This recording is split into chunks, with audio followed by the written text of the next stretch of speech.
14 বছরের নাবালিকার বিয়ে বন্ধ করতে গিয়ে আক্রমণের মুখে পুলিশ প্রশাসন। ঘটনা বিশালগড় থানা এলাকায়।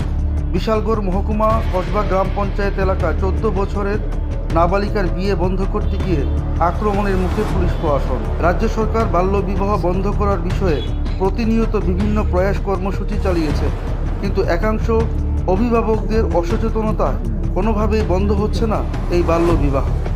আজকে আমাদের কাছে একটা খবর আসে যে কসবা গ্রাম পঞ্চায়েত এরিয়াতে একটা নাবালকের মেয়ের বিয়ে হইতেছিল। আজকে বিয়েটা ছিল, আমরা গিয়ে প্যান্ডেল পাইছি। তো আমরা CWC, child line, district child protection unit, তারপরে ডিসি বিশালগড় একসঙ্গে জয়েন্টলি এবং বিশালগড় ওমেন পিএস একসঙ্গে যায়। আমরা ঢোকার সঙ্গে সঙ্গে দেখি যে মেয়েটাকে নিয়ে তারা পালিয়ে যেতে আসছিল। তারপর আমরাও পেছনে পেছনে যাই। তার পেছনে আমরা মারার লেগা একজন লোক বাস নিয়ে গালিগালাজ করে প্রচণ্ডভাবে আমরা পেছনে ছুটাই।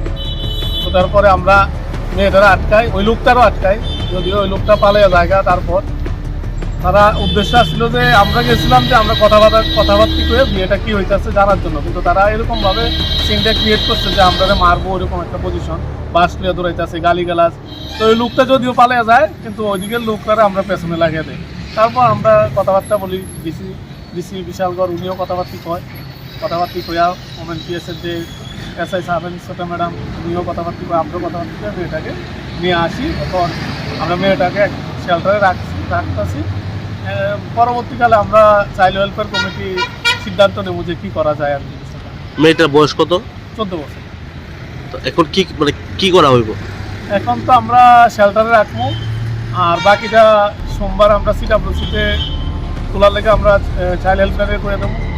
প্রডিউস করার পরে সিডাব্লিউসি ডিসিশন নেব কি করব। যারা আপনাদের উপর আক্রমণ করার চেষ্টা করছে তারা কি চিহ্নিত করতে পারছেন বা মামলা করবে তারা? আমরা চিনছি না, কিন্তু যে লোকটা আপনি আক্রমণ করতে চাইছে ওই লোকটা আমরা আটকেছিলাম, কিন্তু ওই লোকটা পালিয়ে যায়। ওই লোকটা পেজটা আমি চিনছি, কিন্তু ওনার নামটা আমি এখনো জানি না। আমরা নিতে লাগবো ওই নাম। এই বিষয়ে কি মামলা করবেন কোন থানাতে? আমরা ইচ্ছা আছে এই বিষয়ে আমরা মামলা করবো ওই লোকটার বিরুদ্ধে, যেহেতু আমাদের উপর আক্রমণ করে।